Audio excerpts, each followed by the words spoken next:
ఆంధ్ర తెలంగాణలో తక్కువ ఫీజులతో high quality results ఇస్తున్న ఏకైక సంస్థ తిరుమల్ ఐఏఎస్ ఇన్స్టిట్యూట్. పవిత్రతకు మారుపేరు తిరుమల లడ్డు. కోట్లాది భక్తులు తిరుమల లడ్డును మహాప్రసాదంగా భావిస్తారు.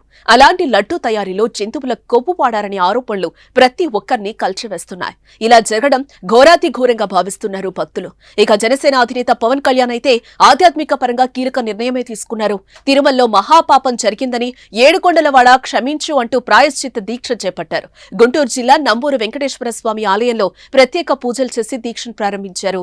పవన్ కళ్యాణ్ కు ఆలయ అర్చకులు దీక్షా కంకణం కట్టారు. మొత్తం 11 రోజుల పాటు పవన్ ఈ దీక్ష కొనసాగనుంది.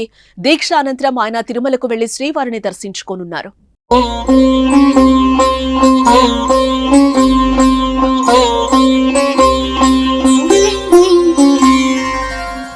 పవన్ దీక్ష చేస్తున్నట్టు శనివారం ప్రకటించారు. ఈ మేరకు ఓ ఎమోషనల్ ట్వీట్ కూడా చేశారు ఆయన. అమృత తుల్యంగా పరమ పవిత్రంగా భావించే తిరుమల లడ్డు ప్రసాదం గత పాలకులు వికృత పోకడల ఫలితంగా అపవిత్రమైంది. జంతు అవశేషాలతో మాలిన్యమైంది. విశృంఖల మనస్కులే ఇటువంటి పాపానికి ఒడిగట్టగలరు. ఈ పాపాన్ని ఆదిలోనే పసిగట్టలేకపోవటం హైందవ జాతికే కళంకం. లడ్డు ప్రసాదంలో జంతు అవశేషాలు ఉన్నాయని తెలిసిన క్షణం నా మనసు వికలమైంది. అపరాధ భావానికి గురైంది. ప్రజాక్షేమాన్ని కాంక్షించి పోరాటంలో ఉన్న నాకు ఇటువంటి క్లేశం ఆదిలోనే నా దృష్టికి రాకపోవడం బాధించింది. కలియుగ దైవమైన బాలాజీకి జరిగిన ఈ ఘోర అపచారానికి సనాతన ధర్మాన్ని నమ్మే ప్రతి ఒక్కరూ ప్రాయశ్చిత్తం చేసుకోవాల్సిందే. అందులో భాగంగా నేను ప్రాయశ్చిత్త దీక్ష చేయాలని సంకల్పించాను. 22 సెప్టెంబర్ 2024 ఆదివారం ఉదయం గుంటూరు జిల్లా నంబూరులోని శ్రీ దశావతార వెంకటేశ్వర స్వామి ఆలయంలో దీక్ష చేపడతాను. 11 రోజుల పాటు దీక్ష కొనసాగించి అనంతరం తిరుమల శ్రీ వెంకటేశ్వర స్వామి వారిని దర్శించుకుంటాను. దేవదేవా, నీ పట్ల గత పాలకులు చేసిన పాపాలను ప్రక్షాళన చేసే శక్తిని ఇవ్వమని వేడుకుంటాను.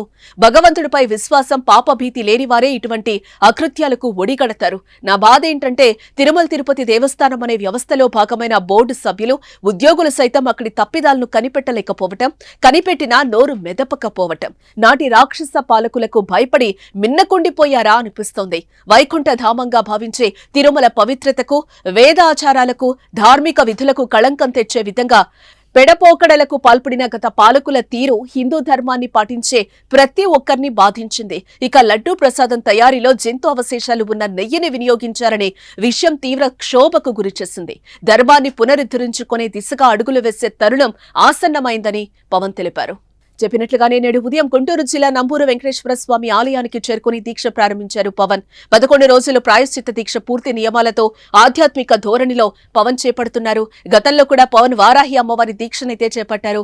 అటు సీఎం చంద్రబాబు ఈ వ్యవహారంపై ఫుల్ ఫోకస్ పెట్టారు. లడ్డూ ప్రసాదంపై ప్రక్షాళన మొదలుపెట్టారు.